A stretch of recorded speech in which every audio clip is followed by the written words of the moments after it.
Hello! It's your girl Lady Pelvic with Pelvic Gaming, talking about a game I didn't beat because my sister scratched disc 4 back in the day. The Legend of Dragoon, released in North America June 11, 2000 on PlayStation. To be honest, I felt like I was playing it for the first time as I remembered literally nothing. A big reason why I decided to give this game a go is because y'all spammed it in my top 5 favorite JRPG battle systems, and I got some opinions on the battle system, but we'll get there. Let's begin.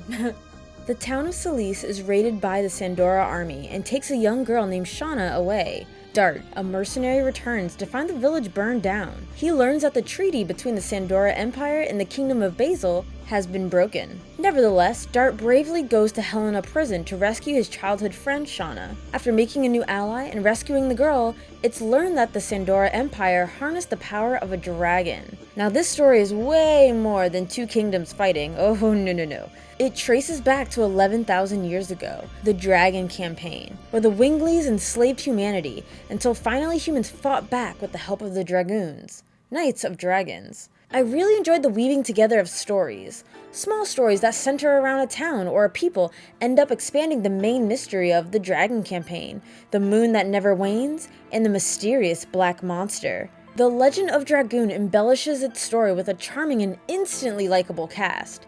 It's enjoyable watching everyone's story open up, and some overlapping in the most intriguing ways. Dart, on a personal quest to track down the black monster that robbed him of his parents as a child.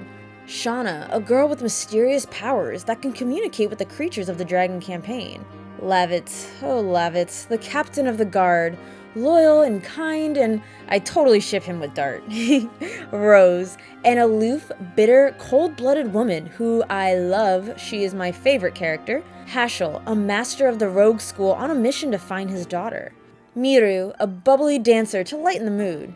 And Kongol, a gigantos and the last of his kind who wants to make the world a better and equal place for everyone. I cannot express my love for this cast. They all have beaming personalities, aside from Kongol. He's just kind of there. The interactions they have, especially regarding Shauna and Dart's awkward relationship, is just hilarious. There's a great flow of sincere and powerful moments, sprinkled in with humorous and lighthearted occasions. I love that you can choose dialogue, opting for an orderly conversation or something inappropriate and get a fun reaction from our characters.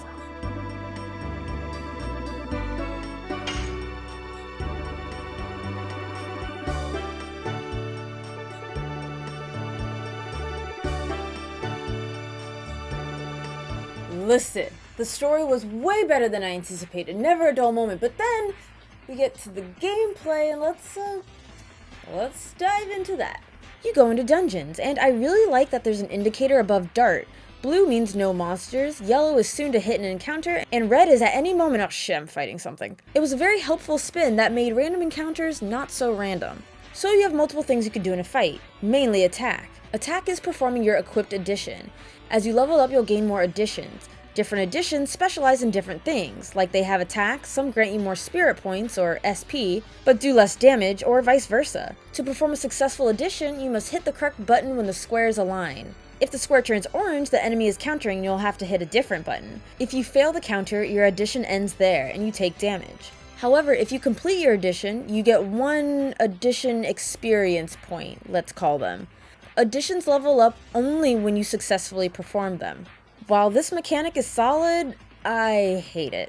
I'm terrible at timed button attacks. If you only make one successful timed attack and miss the second, the addition ends, and you pretty much do garbage damage. It took me forever to find and learn people's additions, as there is no way to test them beforehand. When you learn a new addition, you learn it in battle, and every character's additions are vastly different. Some are slower, fast, then slow, or just simply fast. And trying to do a fast addition with a counter in the middle screwed me over every time. Additions get so long you can't even afford to blink.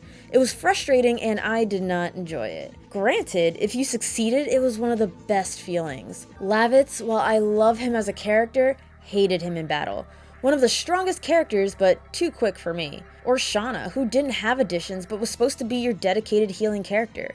Without additions, it's hard to gain SP and turn into a Dragoon. And for Shauna, it was the only way to access her healing magic.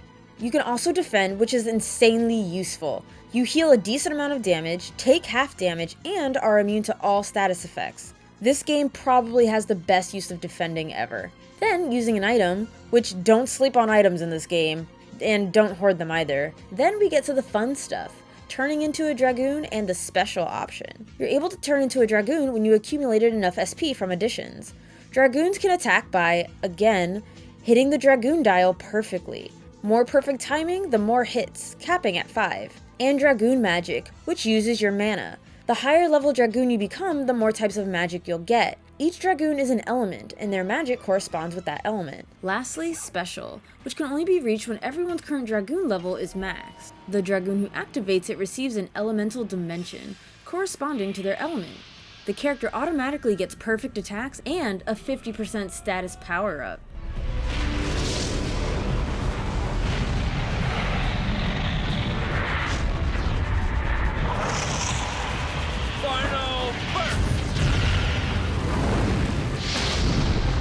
Now, a big problem the Legend of Dragoon has is it's painfully slow.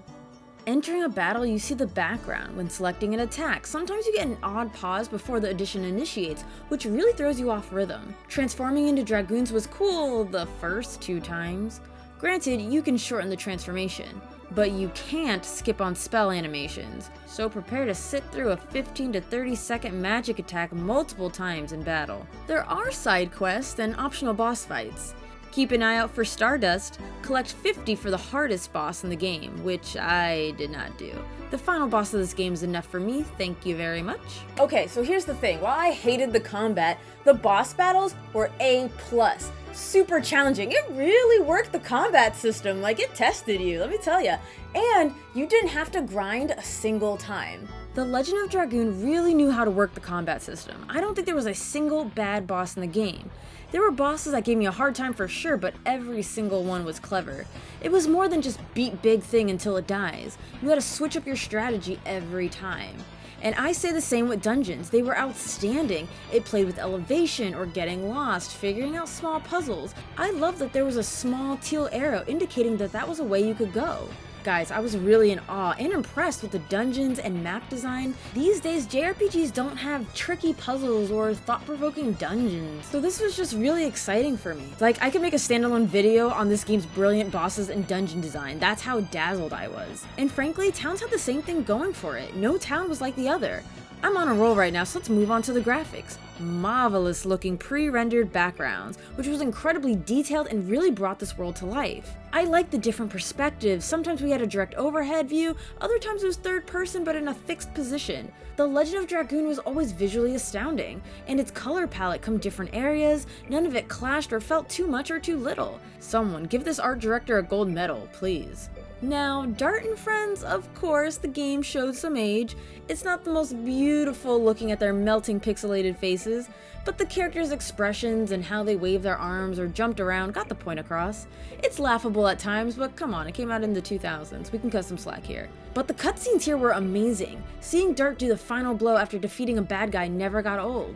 Turning into a Dragoon, performing magic attacks, or even using items had amazing visuals, despite making combat incredibly slow. And the CGI cutscenes were nothing short of beautiful. They pulled off a lot of good stuff in The Legend of Dragoon. Finally, the music. Outstanding.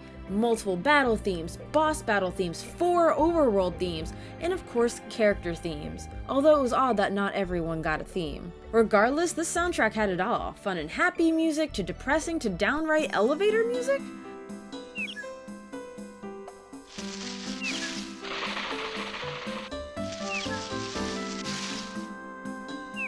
And we cannot talk about The Legend of Dragoon without discussing its infamous voice acting. It's so bad, it's good. I admit, I was shocked when I heard voices at first. Some of it's passable, but other times you're like, why? And unfortunately, the best worst voice acting is at the very end. And that's sort of spoiler territory, so here are some addition voices instead. Yes! Double lash!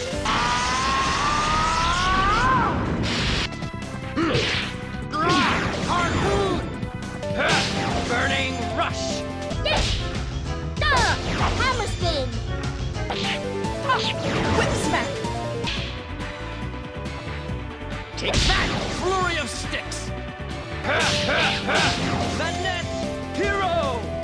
Madness Hero! I love how shaky his voice gets when he says that line. That's my favorite, by the way. Madness Hero! Like, you play the game so much, you just say the attack line along with the characters after a point. So the best theme. Oof, it's a tough call. I really was gonna go with the menu music.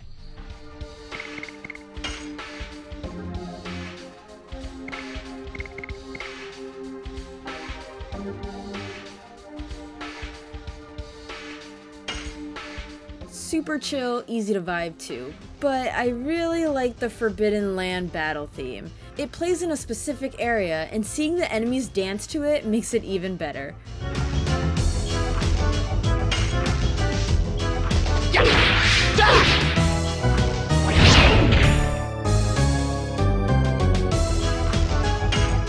The Legend of Dragoon. I'm torn between giving it a 9 because it's a really phenomenal game with some quality of life issues, it's a product of its time, and some character balances that need severe help like Shauna, or a more personal score which would be like a 7 or 8ish because I don't like the combat. I'm not a fan of time button presses. I like my grinding mindless. If you don't mind the time button presses, you'll be fine. If you do mind them, you're not gonna enjoy it.